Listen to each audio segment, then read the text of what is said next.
usa Paulo aqui para falar para nós, em primeira razão, primeiro momento, ele nos orienta a nós consagrarmos a nossa vida a Deus. Então ele fala aqui no texto especialmente sobre a consagração a Deus. E falando sobre isso, ele inicia o texto dizendo assim: rogo, pois, irmãos, pela compaixão de Deus, que apresenteis o vosso corpo em sacrifício, que apresenteis o vosso corpo em sacrifício. A Bíblia, ela é bem clara para nós que com relação à salvação não resta mais sacrifício.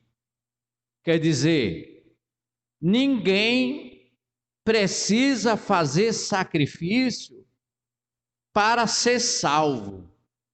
Está entendendo, irmão? Ninguém precisa oferecer sacrifício para ser salvo. Como, por exemplo, há muitos anos, quando eu era bem novinho, então meus pais, principalmente a minha mãe, ela tinha uma penitência de todo ano ir para o Bom Jesus da Lapa. Era aquelas caravanas sofredoras, em cima de um pau de arara. Pau de arara, os irmãos sabem o que é lá no interior, o que é, né? Aqueles caminhões, eles botavam aquelas tábuas na carroceria, cobria com a lona, e ali levava aquelas pessoas chamadas de romeiros.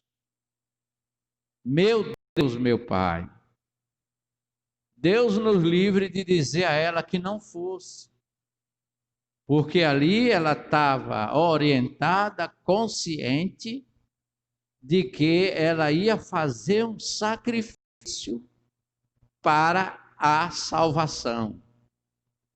Mas nós sabemos que esse sacrifício, ele não resta mais, diz o Senhor, a Bíblia diz, não resta mais sacrifício.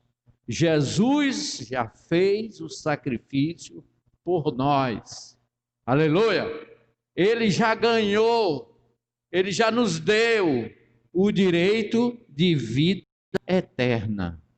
Então, mas aqui o apóstolo Paulo está falando: ofereçais os vossos corpos em sacrifício, é no sentido, vamos lá adiante, sacrifício vivo, um sacrifício santo, um sacrifício agradável a Deus. Que sacrifício é esse? O vosso culto racional. Quer dizer, nós estamos aqui nesta noite sacrificando ao Senhor o nosso culto. Esse sacrifício é em adoração ao Senhor, porque Ele é digno de toda a glória, de toda a honra, de todo louvor, de toda adoração. E quando eu venho à igreja oferecer o meu culto ao Senhor, eu venho sacrificar ao Senhor a minha própria vida. Eu me dou para Deus. Não que essa doação desse sacrifício seja para minha salvação, porque pela salvação Jesus já me deu o direito de vida eterna. Agora eu tenho o dever de diante dele me apresentar, adorando a ele, cultuando a ele, dizendo a ele a sua bondade e misericórdia. E a própria Bíblia diz: adore a Deus. Então, culto aqui é adorar. Por isso que diz assim: o culto é o sacrifício vivo, santo e agradável a Deus. Por que tem que ser o sacrifício santo?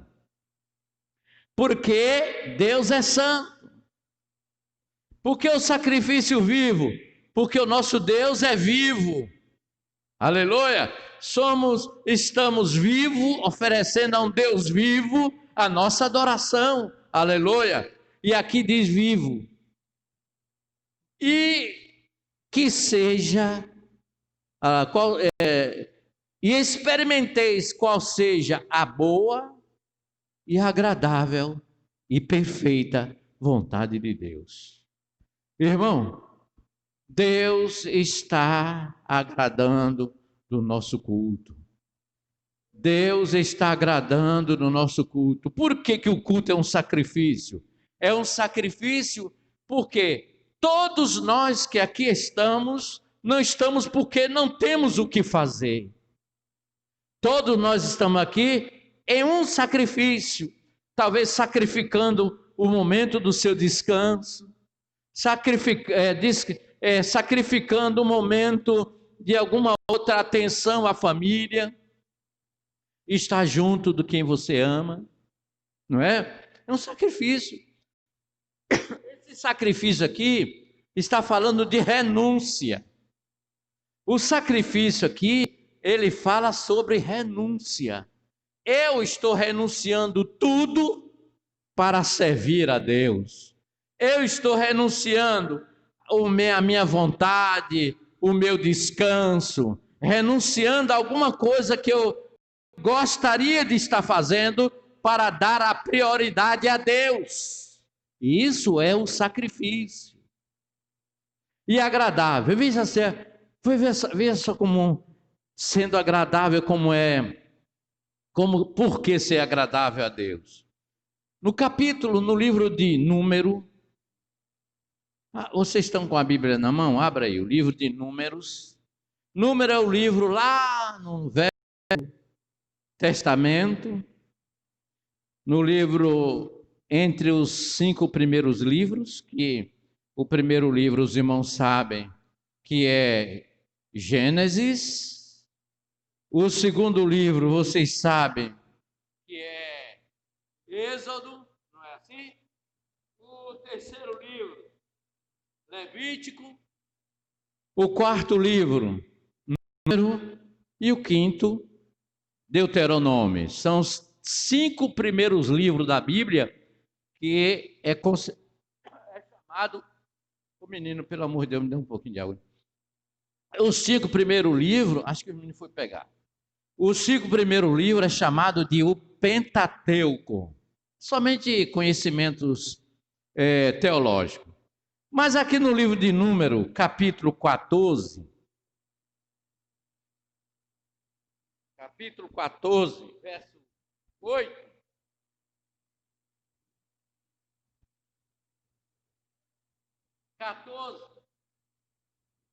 e o versículo 8, diz assim: olha aí, se o Senhor, fica olhando, se o Senhor se agradar de nós, olha que coisa, né? Se o Senhor se agradar de nós, aleluia, diz a palavra do Senhor: se o Senhor se agradar de nós, então Ele nos porá nesta terra e nula da terra que emana leite e mel. Oh, glória a Deus! Então, veja só, por que o culto tem que ser agradável? Quer dizer, um culto que Deus receba, que Deus se agrade, que Deus esteja feliz conosco. Aleluia! Nós não estamos aqui constrangidos, não estamos aqui forçados, não viemos aqui por causa de um outro momento, de um outro motivo, que infelizmente ainda existe muitas pessoas que eu já ouvi pessoas dizer assim: olha, eu vou para o culto porque hoje eu marquei um encontro com fulano. Eu marquei que eu vou conversar com a irmã fulana, o irmão fulano. Eu vou para o culto hoje porque eu tenho que conversar com o irmão fulano ou com a irmã fulana. Não está certo isso. Eu vou para o culto adorar a Deus. Eu vou para o culto para servir a Deus. Eu vou para o culto buscar a Deus, clamar a Deus, glorificar a Deus, não é assim, irmão? Então, é esse culto que ele pode se tornar um culto agradável. E aqui, a Bíblia está falando aqui, se o Senhor se agradar de nós. Quem disse isso aqui foi Josué. Josué e Caleb, numa hora em que o povo de Israel estava assombrado. Uma hora que o povo de Israel estava preocupado. Preocupado por quê? Porque estava chegando a hora deles entrar na terra. Enviado lá 12 espias. E quando foi olhar a terra, os 12 espias foram assim descontraídos, distraídos, e foram conhecer a terra. Quando chegou lá, eles foram conhecer a terra e começou a ver lá na terra tanta coisa e ficaram assombrados. Ah, mas lá a terra na verdade é boa. Você vê, irmão, como é que é as pessoas. Como é que é o ser humano. Eles foram na terra e viu que terra boa. A terra é chamada terra onde emana leite e mel. Veja só, por que emana leite e mel? Eu quero informar os irmãos que essa expressão aqui é porque naquela época o leite e o mel era o alimento básico. Como é hoje para nós, não sei, pode até alguém dizer eu não gosto, mas eu acho que de 1000 tem um ou dois que diz assim, eu não gosto de feijão. Eu duvido que tenha. Se tiver um, dois, cada 1000 tem aí 2, 3, 5, 10, mas o arroz, o macarrão é a alimentação base. Então naquela época, o leite e o mel era alimento básico. Então a terra, por isso que a terra era chamada, o Senhor ia colocar o seu povo numa terra onde emana, quer dizer, onde tem bastante, onde tem como produzir, onde tem produção de leite e mel. Oh, é a comida. Oh, glória a Deus. Leite e mel. E o povo ficou entusiasmado. Mas já os outros, quando eles foram ver, chegaram lá, me parece que 10 daqueles espias vieram assombrados. E eles foram assombrados e disseram o seguinte: na verdade, a terra é boa. Na verdade, a terra é boa. Porém, lá tem uns homens grandes, lá tem gigantes, lá tem isso, lá tem aquilo, tanta assombração daquela terra. Por que que não olhou? Irmão, nós somos tendenciosos, aleluia, de estar sempre abençoado de Deus. Agora, vem a luta, a gente quer desistir. E por causa daquele relatório que lá tinha os filhos de Anak, os gigantes, aí a nação se esmureceu. Não vamos lá não. Vamos voltar para o Egito, olha, voltar para o Egito, não vamos lá não. Se apavoraram porque a notícia que foi enviada era que lá tinha gigante. E aquele gigante ia matar todo mundo. Irmão, qual é maior do que o gigante? Não é Deus? Aleluia. Vocês conhecem a história do gigante Golias? Quem foi que derrubou o gigante Golias? Vocês se lembram quem foi que derrubou? Um menino, um adolescente chamado Davi. Era porque Davi era forte, era poderoso e derrubou o gigante? Não. É porque Davi, ele estava com a funda, um badogue, a funda tinha uma pedra, a pedra foi tirada do ribeiro, uma pedra especial, e ele com a pedra na mão, aí vê a força de Deus. Eu imagino que quando Davi fez isso, aí Deus pegou aquela pedra e levou. Irmão, faça a tua parte que Deus faz a dele. Aleluia! Esforça-te, tenha bom ânimo, eu sou contigo, eu sou a tua força. Não desanime com qualquer coisa, não. Vá adiante, porque Deus vai estar. Então, naquele momento que o povo estava apavorado, quando Josué e Caleb percebeu o relatório dos outros que assombraram, não façam isso. A terra é boa, Deus está conosco. Agora o que é que nós temos que fazer? Se Deus está conosco, o que é que temos que fazer? É fazer a vontade dEle, agradar a Ele. Se Ele se agradar de nós, Ele vai nos colocar naquela terra. Então é muito interessante isso aqui, glória seja dada. Se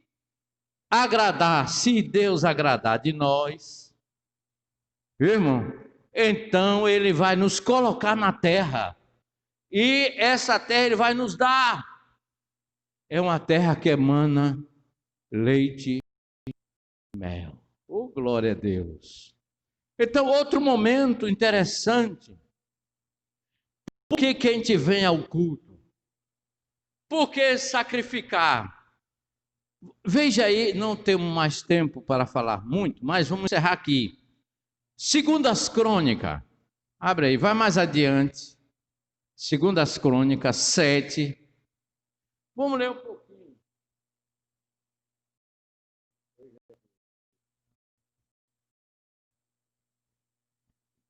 Eu estou com essa máscara aqui, não é fácil não você falar com essa máscara aqui. Quando não está atrapalhando a gente, o ar que a gente sobe e fica embaçando o óculos. É uma luta, mas eu vou vencer a luta. Segundas Crônicas 7:12. O que é que diz assim? E o Senhor apareceu de noite a Salomão e disse: o Senhor apareceu de noite a Salomão e disse. Não foi conversa nenhuma, foi Deus que foi estar com Salomão. Foi Deus que... Quem era Salomão? Na época, qual era a função de Salomão? Era o rei de Israel. Certo, irmão? E Salomão estava com uma missão. Salomão era filho de quem? Pode falar, irmão. Salomão era o filho do rei Davi. E Salomão herdou o reino que Davi, Deus colocou Salomão.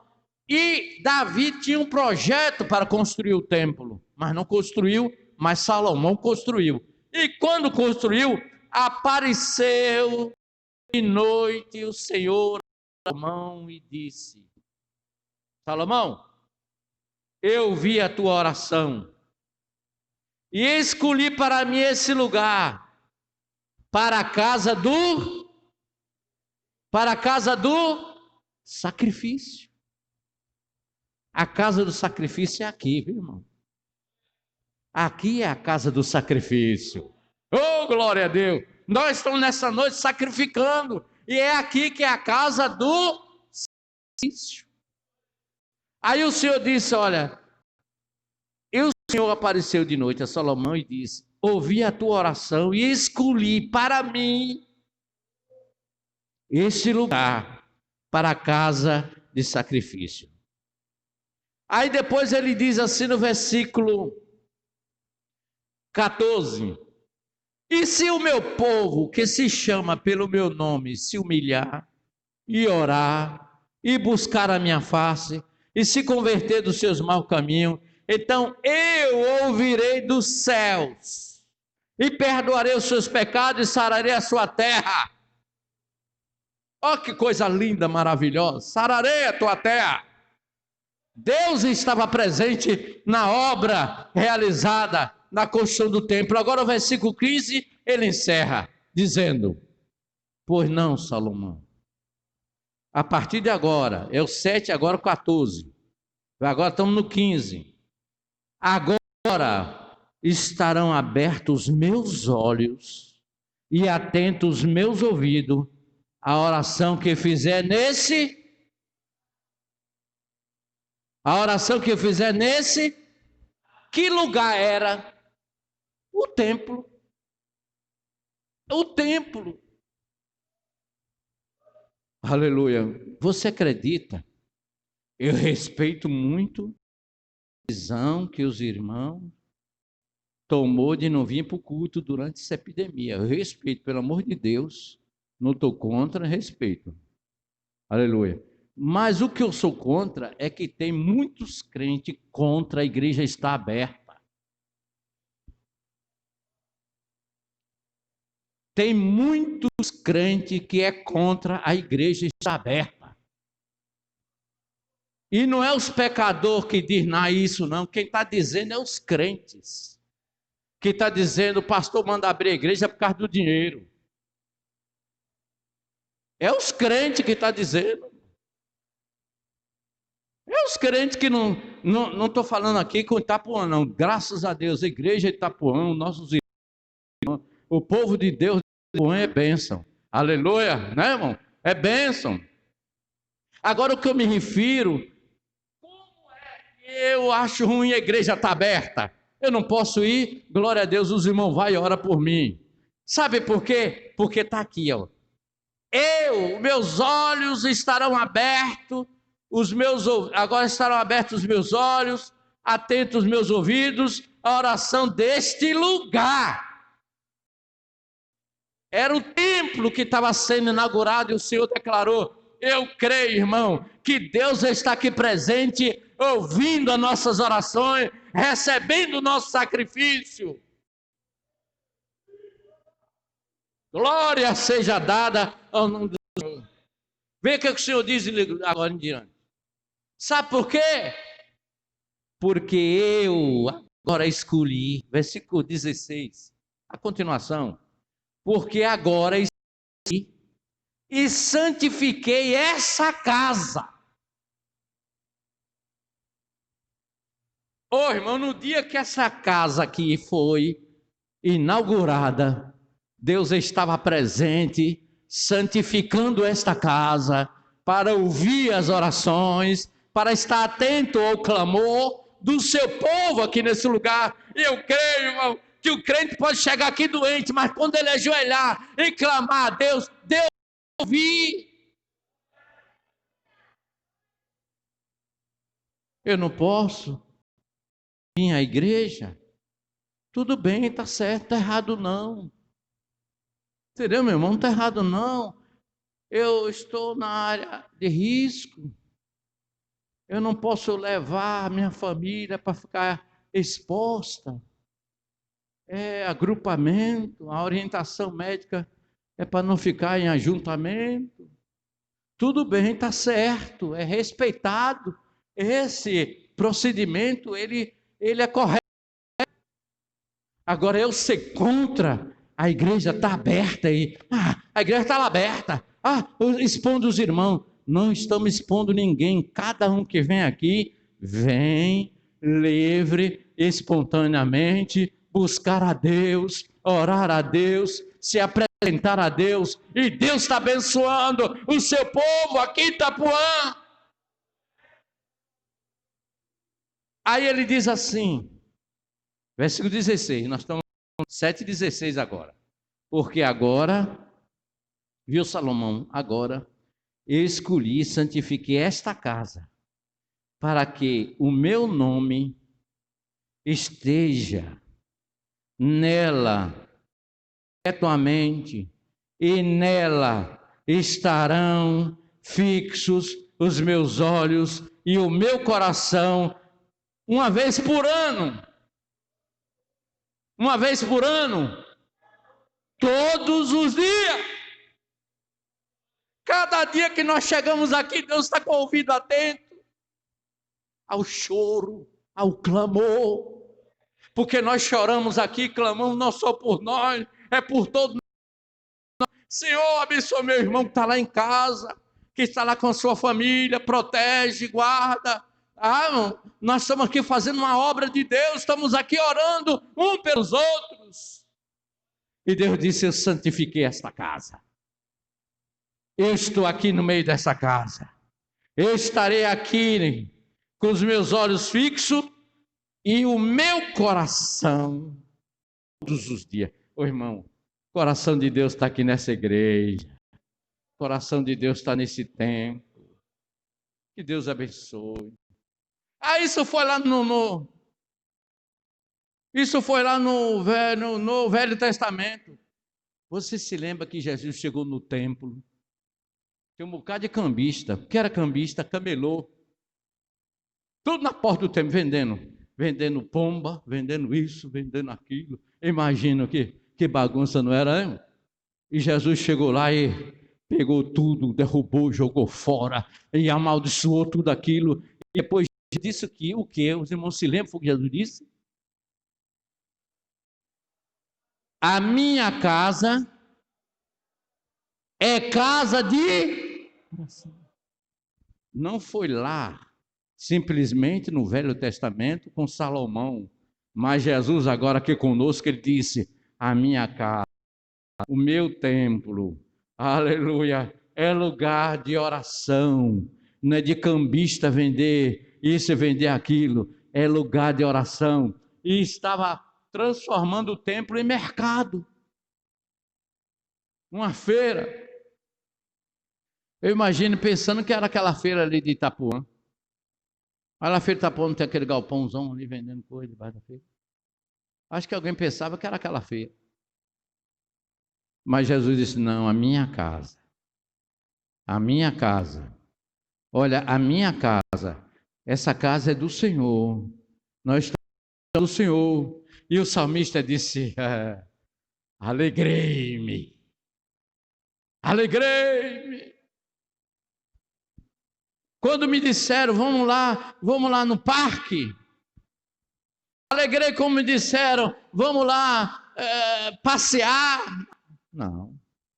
Alegrei-me quando me disseram: vamos à casa do Senhor, a casa de Deus. E por isso nós estamos aqui alegres, vamos vencer até o fim, em nome de Jesus. Que Deus abençoe os irmãos, que Deus abençoe a sua igreja, e vamos continuar firme, adorando a Deus. Vamos encerrar. Quero convidar vocês para ficar atento, nós vamos verificar